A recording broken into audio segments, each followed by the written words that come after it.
It's July 1762 in St. Petersburg. A man who was Emperor of Russia just 8 days earlier now lies dead in a locked room. The woman taking his crown isn't even Russian, and has no royal blood at all. This is the story of Catherine the Great, how a nobody princess from a tiny German duchy stole an empire in a single night, and whether she also ordered a murder that no one has ever proven. By the end of this video, you'll know the 4 decisions that turned a friendless teenage bride with no allies into the most powerful woman on earth, and the one decision she never publicly admitted to making. But first, who actually killed her husband? Officially, the cause was hemorrhoidal colic. Unofficially, guards loyal only to Catherine were alone with him in a locked room for hours. No trial. No confession. No official answer, just this story. To understand what happened in that room, you have to go back 18 years to a 14-year-old girl arriving in Russia by carriage, alone, to marry a man she had never once met. She traveled through the winter of 1744, in a modest carriage with her ambitious mother, crossing nearly 2,000 kilometers of ice and frozen mud to reach the Russian court. Her name wasn't even Catherine yet. Born in 1729, she was Sophie, a minor German princess from a duchy so small it barely appeared on most maps, with no army and no real claim to any throne. Decision 1. Accept a marriage built entirely on cold political calculation, to a boy she'd been told almost nothing about, in a country whose language and religion she didn't yet know at all. In 1744, Empress Elizabeth of Russia needed a bride for her heir. Sophie's ambitious mother pushed hard for the match. Sophie herself was only 14 years old when the arrangement was made. What she knew, refused this marriage, and her family stays poor, obscure, and politically irrelevant forever. Accept it, and she becomes Grand Duchess of the largest, richest empire on the entire continent. What she didn't know, her future husband, Peter, was erratic and immature, obsessed with playing with toy soldiers well into adulthood, and openly worshipped Frederick the Great, the King of Prussia, Russia's enemy. She chose the marriage anyway. She converted to the Russian Orthodox faith, learned to recite its prayers by heart, changed her name to Catherine, and buried the girl named Sophie for good. The cost came fast. Peter ignored her for years.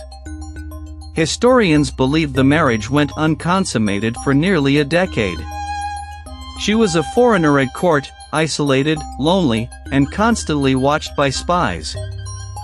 Picture the scene: gilded ballrooms and endless mirrored corridors, servants everywhere, yet not one person she could fully trust. The grandeur of the palace only made her isolation feel sharper by comparison. Most brides in her exact position would have quietly faded into the background of history, remembered as a footnote. Catherine did something almost no one at that court ever expected her to do. She started reading obsessively Voltaire, Montesquieu, law, history, philosophy, hundreds of books in total, while everyone around her assumed the friendless German girl with no allies didn't matter and never would.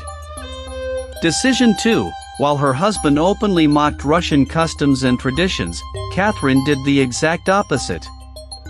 She set out to make herself more Russian than the Russians around her. She learned the language until she spoke it fluently, with barely a trace of an accent. She practiced Orthodox rituals in public, kneeling and praying exactly the way the court expected her to. Peter, meanwhile, publicly idolized Prussia, the country Russia had just fought a brutal war against. He wore Prussian uniforms, drilled toy armies for hours, and Russian nobles quietly seethed at the insult. Catherine understood something her husband never grasped: in Russia, it wasn't bloodline that decided who stayed in power. It was the loyalty of the Guards regiments stationed in the capital. So she built relationships quietly. Over years, officers, courtiers, ministers, and the Orlov brothers, men with real influence over the very soldiers stationed just outside the palace walls. One of those men, Grigory Orlov, a guards officer, became her lover. Their bond wasn't only personal, it gave Catherine direct, private access to soldiers who trusted him completely. For nearly 2 decades she played the long game, patient, watchful, quietly collecting loyalty while an entire court underestimated the quiet foreign wife nobody thought worth watching closely. Then, in January 1762, Empress Elizabeth died. Peter became Tsar Peter III. And within just a few months, he handed Catherine every single advantage she would ever need. Decision 3, the one that actually made her empress. The moment Peter took the throne, he began systematically destroying his own base of support, decision by decision. He pulled Russia out of a war it was actually winning, and gave back conquered territory to Prussia, the country he idolized. The entire military establishment was furious with him. He threatened openly to divorce Catherine and lock her away in a convent. He insulted the Orthodox Church in public. He alienated nearly everyone who could have protected him later. Ask yourself, what does it take for guards sworn to protect an emperor to instead turn against him? By the summer of 1762, Peter had answered that question for them, one insult at a time. What Catherine knew, the guards' regiments were already furious and looking for a reason to act. What she chose, to let that anger become her weapon, quietly and deliberately. On June 28, 1762, while Peter was away from the capital at his palace, Catherine finally acted. Grigory Orlov and his brothers moved through the guards' barracks that very night. By morning, the entire Izmailovsky Guard had sworn allegiance to Catherine as empress. Then another regiment followed. Then another. Not a single soldier fired a shot in Peter's defense. She rode through the streets of St. Petersburg wearing a guard's uniform, cheered by soldiers and ordinary citizens who, only weeks earlier, barely even knew her name. The Orthodox Church declared her the rightful ruler within hours. The Senate followed immediately after. In under a single day, a foreign-born nobody had taken an empire without one battle. Peter, isolated at his palace just outside the city with almost no soldiers left, had no army to call on.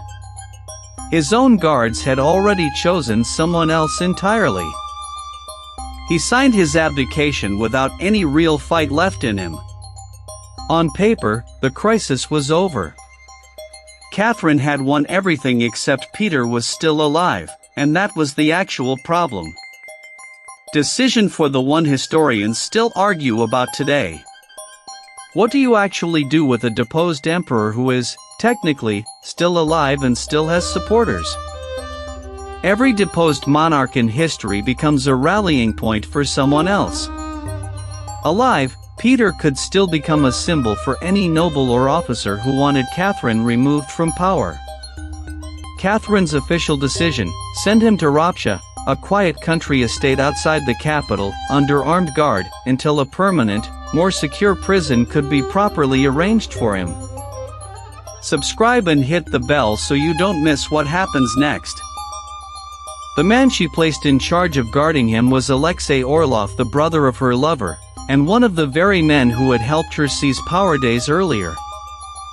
There were no independent witnesses at Ropsha. No public trial. No neutral guards. Just a small, tight circle of men whose entire new status depended completely on Catherine's favor. Did Catherine give an actual order for what happened next? Or did the Orlov brothers act on their own, assuming that's exactly what she wanted? No signed order has ever surfaced. That total absence of paperwork is itself part of the mystery. A woman who documented and archived almost everything left nothing behind explaining the fate of her own husband. 8 days. That's the entire length of time Peter III survived after signing away his crown, alone in a guarded country house he never even chose to live in. Reports from inside Ropsha describe him agitated and drinking heavily, begging his guards for his favorite dog and his violin, small comforts of a man who knew he had nothing left. Ropsha itself was no dungeon, a modest country house, quiet gardens, guarded gates. To anyone passing by outside, nothing would have looked unusual at all. Inside, an emperor stripped of his crown waited for news of his own fate. On July 17, 1762, Alexei Orlov reportedly sent word to Catherine that Peter had died suddenly during a violent struggle that broke out over a card game gone wrong. Historians who have studied the surviving copy of Orlov's letter describe its tone as frantic and disorganized, as if written by a man in shock, but the original document itself was reportedly destroyed, and only a copied transcript survives today. The official cause of death announced to the public was hemorrhoidal colic, a strange, vague explanation that almost no one at the imperial court actually believed for a second. No official autopsy findings were ever released to the public. To this day, historians have never reached agreement on exactly how he died. Catherine's public reaction was one of visible grief and shock, a display that many historians today view as necessary political theater rather than any genuine personal sorrow. She had Peter buried quickly and quietly, without any of the imperial honors normally due to an anointed czar. It was the funeral of a footnote, not the funeral of a ruler. No formal investigation was ever opened into his death. Alexei Orlov was never charged with anything. Catherine never publicly explained what she actually knew, or exactly when she knew it. Catherine ruled Russia for the next 34 years, from 1762 to 1796. In all that time, she never once publicly addressed the suspicion hanging over her husband's sudden death. She expanded Russia's borders dramatically, reformed its laws, corresponded personally with Voltaire, and built one of the greatest art collections in all of Europe. History remembers the achievements first.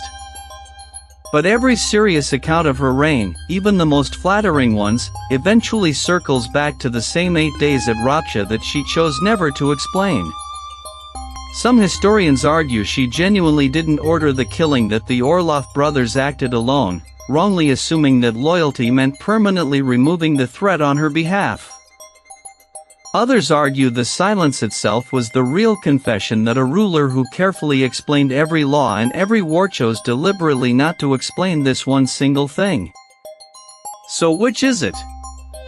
Was 34 years of silence the composure of an innocent woman who simply had nothing to explain, or the discipline of someone guarding a secret she could never risk speaking aloud? What's certain is this: a friendless 14-year-old bride with no crown to inherit built one anyway, through patience, borrowed loyalty, and one carefully organized night in June. She died in 1796, still known across Europe as Catherine the Great, a title history gave her without ever fully settling the darker question buried underneath it. So was Catherine the Great a brilliant survivor of a broken marriage, or a woman who had her own husband killed to keep the crown she'd already stolen? Tell us what you actually think.